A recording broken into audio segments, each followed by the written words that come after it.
हमारे व्यस्त जीवन में ईश्वर की आवाज़। भीड़ चाल को हम भेड़ चाल भी कहते हैं। भीड़ के पीछे पीछे चलना बड़ा आसान है और कई सारे लोग समाज में सामाजिक भीड़ में चलते चलते खो जाते हैं। आज आप इस पर विशेष चिंतन करें कि कहीं आप भी भेड़ चाल और धर्म में लगे हुए भीड़ के भी केवल हिस्सा मात्र तो नहीं है। भीड़ हमारी पहचान ले लेती है। 40 का चौथा सप्ताह 16 मार्च 2024 शनिवार। पहला पाठ यिर्मयाह का ग्रंथ अध्याय 11 पद संख्याएं 18 से 20 तक और संत यूहन्ना का सुसमाचार अध्याय 7 पद संख्याएं 40 से 53 तक। समाज के अधिकांश लोग भीड़ के पीछे पीछे चलते हैं। जहां भी भीड़ इकट्ठी होती है, धर्म के नाम पर कई चीज होते हैं जो बहुत बार अधार्मिक हैं। जैसे भीड़ के पीछे चलते चलते अपनी पहचान खो देती है, एक तरह से यांत्रिक हो जाती है और भेड़ का अलग अकेले जीना बिल्कुल मुश्किल है। भीड़ की अपनी चेतना नहीं होती, न आत्मा होती है। भीड़ में अत्यधिक भ्रम होता है। कई सारे लोग भीड़ में खो जाते हैं।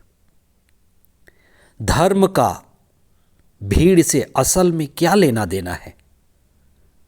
धर्म वास्तव में व्यक्तिगत श्रद्धा का विषय है, व्यक्तिगत मध्यस्थता का विषय है। लाखों लोग इकट्ठे हुए, इसलिए वहां भगवान उपस्थित हुए। क्या ऐसा मानना सही है?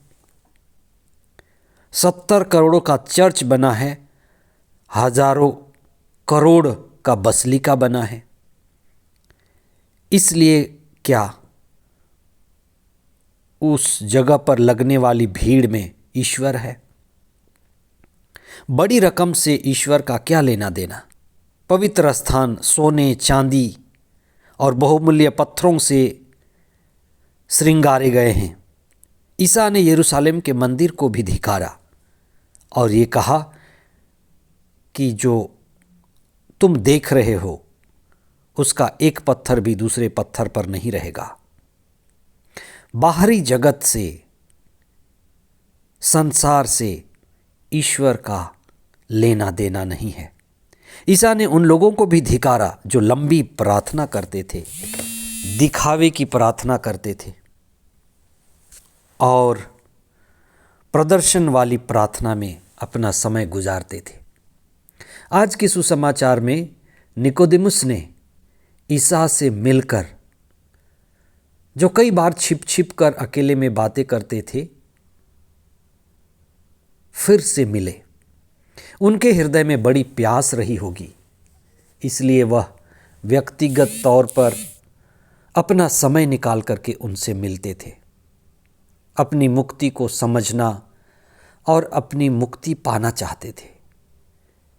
ईसा ने निकोदेमुस से सबसे बड़े रहस्य की बात कही थी, आत्मा में जन्म की बात, आत्मा में पुनर्जन्म की बात उन्होंने निकोदेमुस को बड़ी गहराई से समझाई थी कि एक जन्म काफ़ी नहीं है, हमें आत्मा में दोबारा जन्म लेना है और वो सबसे ज़रूरी है।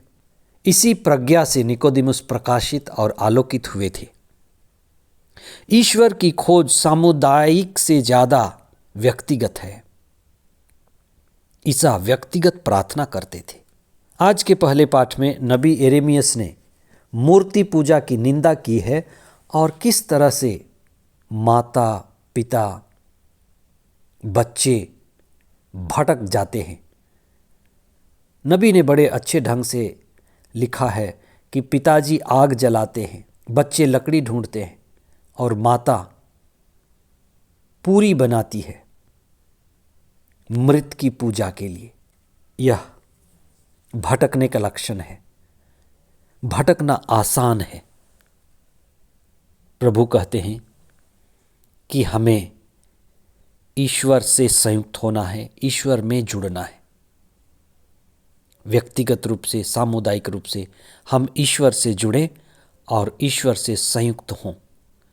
ईसा हमें शक्ति और सामर्थ्य प्रदान करे। आमीन।